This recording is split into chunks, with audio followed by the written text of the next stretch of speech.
안녕하세요. 저는 21살, 그리고 17살 두 딸을 키우고 있는 40대 후반의 여성입니다. 글을 써본 게 정말 오래되어서 사연을 보내려 하니 글 쓰는 걱정부터 되더라고요. 그래도 내 주변 내 사람의 일이다 라고 생각하며 너그럽게 봐주시기 바랍니다. 제가 곧 나이도 신이 되고 오래 산 건 아니지만 나름 힘들다고 하는 젊었던 시기도 겪어보며 여기까지 온 사람입니다. 가난한 시골에서 태어나 가난한 집안에서 부모님을 거두려는 장녀의 역할도 오래도록 해봤었고요. 공부의 끈을 놓지 않고 대학에 들어갔지만 다가온 현실에 부딪히며 또 돈을 벌고 고생을 하며 겨우 졸업을 해본 경험도 있습니다. 반에서 1, 2등 한다는 애가 소풍 갈 적에 도시락을 싸가지 못해서 혼자 구석에 숨어 있다가 선생님의 도시락을 빌려 먹어본 적도 있었고요. 지금에 와서 생각을 해보면 눈물 몇 방울쯤은 우습게 찔끔거릴 정도로 힘들었던 시절이 분명히 있었어요. 그래서였는지 결혼하고 지금에 주어진 저의 삶에는 누구보다 감사해하며 살고 있답니다. 이전만큼 배고픔을 느낄 여유도 없고 또 이전만큼 누군가의 눈치를 보며 숨거나 피해야 하는 처지도 아니니까요. 저희 남편은 전문직에 종사하는 사람입니다. 병원이나 법조 계열은 아니지만 자격증 하나 가지고 사무실 차려서 돈벌이를 제법 잘하고 있는 사업자예요. 이 사람의 친구가 운영 중인 법인 회사에서 제가 잠시 일을 했었는데요. 거기서 오고 가며 만난 남편이랑 눈이 맞아서는 어찌해서 결혼까지 하게 되었습니다. 저에게는 참 대단한 왕자를 만난 꼴이었지만 남편에게는 많이 기울어지는 여자를 만난 꼴이었죠. 그게 정말 찐 사랑이고 했을지라도 주변 사람들 눈에는 많이 답답하고 싫었을 겁니다. 저희 시댁도 마찬가지였고요. 시부모님은 저를 무척 반대하셨어요. 학력도 좋고 직장도 제 능력으로 들어가 일을 하고 있었던 거지만 딱 하나 아무것도 보잘것없는 저희 집안 자체에 대해서 많이 싫어를 하셨답니다. 그렇다 보니 저는 결혼을 하며 시댁 눈치를 많이 봐야 했답니다. 남편만 보고 있으면 나를 많이 아껴주고 또 돈 눈치, 사람 눈치 보지 않도록 많이 도와줬지만 시댁 앞에만 서면 저는 한없이 작아졌어요. 분명 나는 더 이상 돈 걱정도 하질 않는데 시댁이라는 단어만 떠올리면 뭔가에 많이 속죄해야 하는 것만큼 답답하고 눈치를 보게 되었답니다. 그건 40대 후반이 되어 내일 모레 50을 바라보고 있는 지금에까지도 변한 게 하나 없었죠. 시댁이랑 저희 집이 거리상 차를 타고 이동하면 겨우 20분 정도가 걸립니다. 제법 가까운 거리였는데 문제는 시어머니의 태도셨죠. 며느리를 싫어는 하지만 자주는 봐야겠고 옆에서 잔소리라도 한마디 더 퍼부으며 기강이라도 잡아야겠다고 생각을 하셨던지 저를 유독 찾으셨어요. 저희 남편이로 아주버님이랑 형님도 계시거든요. 그런데 형님네한테는 전화 한번 찔끔 하지 않으면서 저한테만큼은 참 자주 매달리다시피 하며 연락을 해오셨답니다. 집으로 오라고 말이죠. 저희 아주버님은 남편이랑 비슷한 계열에서 일을 하다가 지금은 완전히 사업만 하고 계시고요. 형님은 그 일을 거들고 계세요. 결혼하며 들었던 건데 형님네는 저희 집과는 비교도 안 될 만큼 덕망 높고 돈도 많은 부유하고 좋은 환경의 집안이었습니다. 듣기만 해도 시부모님께서 정말 좋아라 하겠구나 라는 걸 지레짐작할 수 있었을 정도였습니다. 그리고 그 예감은 적중했어요. 결혼을 하고 나서 보니 시부모님, 특히 시어머니가 형님 눈치를 그렇게 보더라고요. 제가 시어머니 눈치를 보는 것 마냥 시어머니도 형님 눈치를 보는 겁니다. 그냥 명절에 며느리한테 전화를 한 번 하는 것마저도 해도 될까 하는 고민을 몇 번이나 하고요. 형님께 전화를 거는 정도였습니다. 저한테는 그냥 생각나는 대로 밤이든 새벽이든 전화를 해대는 분이 말입니다. 다 같이 모이더라도 당연하다는 듯이 저에게는 심부름을 시키면서 형님께는 단 한 번도 뭘 부탁하신 적이 없었어요. 물 한 잔조차 형님 앞에서는 직접 일어나 떠마시거나 굳이 멀리 있는 저를 불러내 떠오라고 시키시곤 하셨죠. 그렇다 보니 어느새 저희 관계는 참 우스워졌습니다. 갑 중에 갑이 형님이셨고요. 그 아래에 시어머니, 그리고 그 가장 밑바닥에 제가 있었죠. 형님도 저를 부려먹는 시어머니의 태도가 익숙하셨던지 어느새부턴가 저에게까지 심부름을 시켜대며 시모 노릇을 하려고 들었어요. 어느새부턴가 수저 하나 놓는 것도 저한테 하라고 시켜대더라고요. 시어머니는 그걸 보며 또 가만히 계시다 잔소리로 더 거들었습니다. 제가 그 사이에 딸들도 둘을 낳았는데 아이들이 어릴 땐 몰랐습니다. 그런데 아이들이 커서 말귀를 알아듣기 시작하고 나니 서서히 걱정되더라고요. 내 아이들이 할머니 집에 왔을 때 이런 꼴을 보고서 나를 어떻게 생각할까라는 걸 말이죠. 그리고 아니나 다를까 이런 걱정들은 모두 현실이 되어서 이제는 아이들이 할머니 집에 가는 걸 죽기보다 싫어한답니다. 가면 엄마 혼자 종년마냥 일을 하고 또 나이대가 비슷한 형님의 시중까지 받들며 힘들어하는 꼴을 봐야만 했으니까요. 남편 하나만 보고 살면 정말 저는 복받은 사람이었어요. 전보다 훨 좋은 환경에서 잘 살고 있는 게 분명한데 시댁하고 얽히기만 하면 저는 언제나 현실 파악을 하곤 했죠. 난 그냥 태생이 못나게 태어난 사람이라서 눈치 보는 팔자를 절대로 고치지 못하는가 보구나 라는 걸 말입니다. 그런 저를 보고서 안쓰럽지도 않은지 시어머니랑 형님은 갈수록 저를 대하는 태도가 기고만장해졌어요. 특히 형님은 저랑 동갑내기 딸 자식을 키우면서도 단 한 번은 서로 공감하거나 위로해 주지도 않고 또 덕담이나 대화 자체를 진득히 주고받아 보려 하지도 않으시더라고요. 오히려 뜬금없게도 제가 좋은 대학을 나왔다는 것을 문제 삼으며 몇 번이고 제 자존심에 스크래치를 내셨답니다. 그 좋은 대학을 나와서도 결국 결혼해서 집에 붙어있지 않냐며 시어머니랑 이 말을 농담이라 뱉어내며 깔깔거리고 웃으신 적도 있었고요. 저희 아이가 학교에서 내내 전교 1, 2등을 놓치지 않으며 좋은 성적을 받아올 때에도 저희 남편이 자랑하는 말에는 침묵을 하고 계시다가도 제가 기분 좋다며 따라 웃으면 그래도 동서머리가 영 돌대가리는 아니었나 보네. 나는 막말을 퍼부으며 가소롭단 듯 웃어보기도 했어요. 남편이 놀라 돌대가리가 뭐냐고 되물으면 형님은 우리 도련님 또 사랑꾼 되셨네. 농담이에요, 농담. 라면서 웃으며 또 서둘러 자리를 떠버리셨죠. 저한테 똥을 투척하시고는 그냥 그 길로 사과 하나 제대로 안 하고 도망을 가버리신 겁니다. 이런 식으로 비아냥대며 기분을 망치고 자리를 혼자 떠버린 경우가 더러 있었어요. 늘 얼굴이 울그락불그락 시댁만 가면 저의 자존심은 여기저기 난도질을 당해 너덜너덜해지곤 했답니다. 그걸 위로하는 건 저희 남편이랑 애들이었지만 사실 좀 속상하기도 했어요. 남편은 왜 시댁에서 한마디도 제대로 못하는가 싶어 답답하기도 했거든요. 시댁에서 받을 재산이라도 생각을 해서 가만히 얌전을 떠는 건가 싶기도 했고 나를 정말 소중한 사람으로 생각해 주질 않는가 보구나 싶기도 해서 저 혼자 실망을 했습니다. 누구도 알지 못하게 혼자 쏘가리를 하며 사는 일이 많아졌고 그렇다 보니 더 이상 돈 걱정을 하지 않지만 마음고생은 한결같이 해오고 살았어요. 그러다 저희 큰아이가 작년에 수능을 칠 나이가 되었고요. 저희 아이는 재수를 하게 되었습니다. 워낙 공부를 잘하던 아이였는데 수능을 망친 바람에 더 좋은 대학으로 진학을 하기 위해 스스로 내린 결정이었어요. 저희 부부는 무조건 아이를 응원하기로 했고 그래서 지금 열심히 뒷바라지를 하는 중이었고요. 하지만 이것마저도 시댁에서는 특히 형님은 눈의 가시로 취급을 하셨어요. 그냥 뭐가 다 마음에 들지 않으셨던 거죠. 형님의 아이도 저희 아이랑 동갑이고 같이 수능을 쳤는데 이번에 대학을 갔거든요.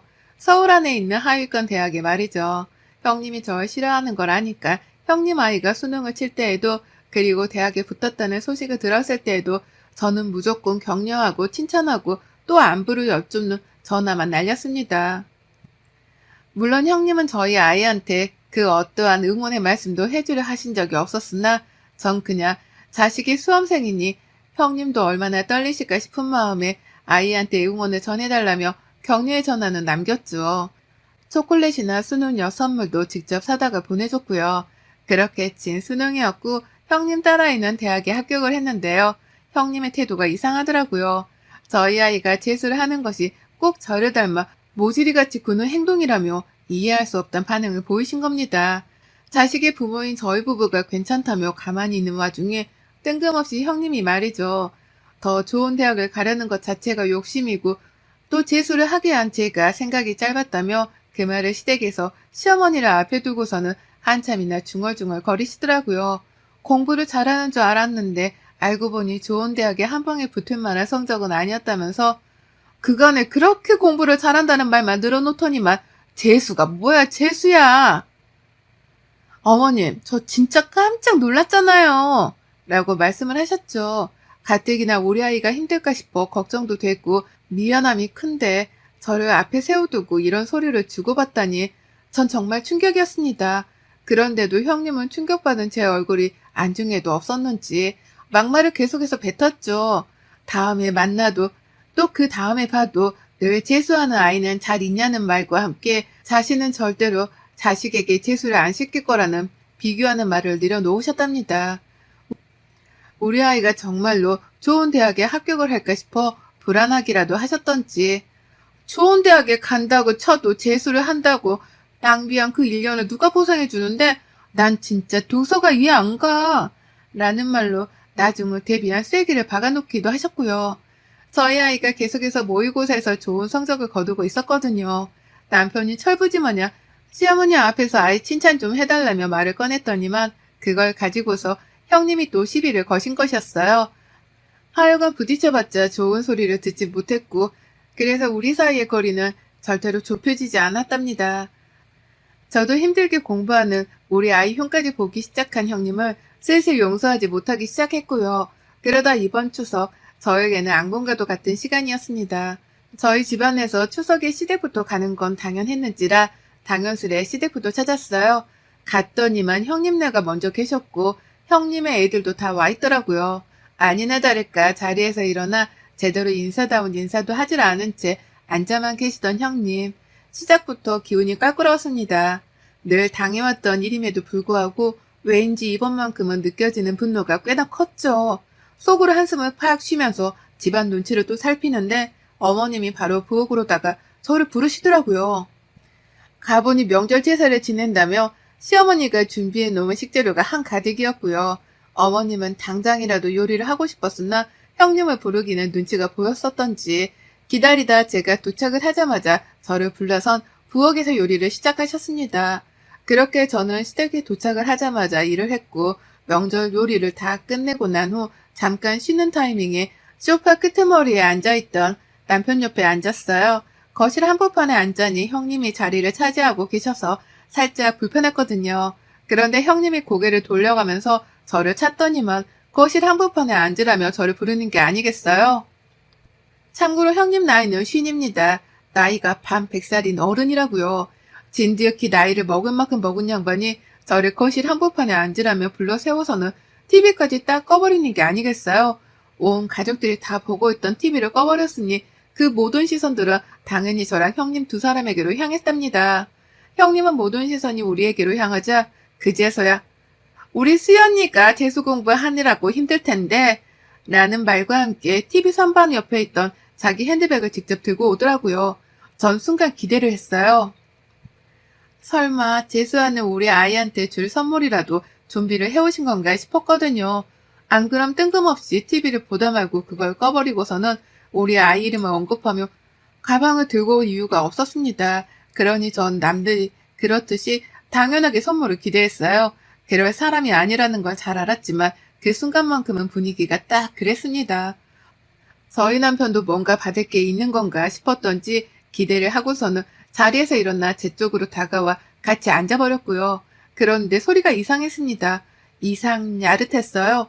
선물이라는데 재수를 하는 아이한테 줄 선물인 줄 알았는데 소리가 굉장히 부스럭거리면서 요란스럽더라고요. 그냥 요란스러운 게 아니라 무슨 플라스틱 과자 봉다리를 마지작거리는 와중에 뭔가가 부스러지는 듯한 소리까지 나는 듯이 부산스러웠습니다. 순간 신경이 곤두서다 못해 이게 뭔가 싶은데 형님의 가방 안에서 나온 그 무언가의 정체를 보자마자 전 소스라치게 놀라며 외마디를 뱉어내고 말았습니다. 아, 나는 탄식 말입니다. 그건 바로 미역이었어요. 네, 애 낳고 먹는다는 그 미역 말입니다. 시험을 앞둔 수험생에게는 미끄러진다는 속성 때문에 선물 중에서는 최악으로 꼽힌다는 그 미역 말이죠. 어린애가 미역국을 뜬금없이 먹을 것도 아니었고 그렇다고 미역을 특히나 좋아하는 애도 아니었는데요. 하고 많은 선물들 중에서 미역을 골라와 선물로 주려고 했다는 그 사실에 저는 진짜 생각할수록 경악을 금치 못했답니다.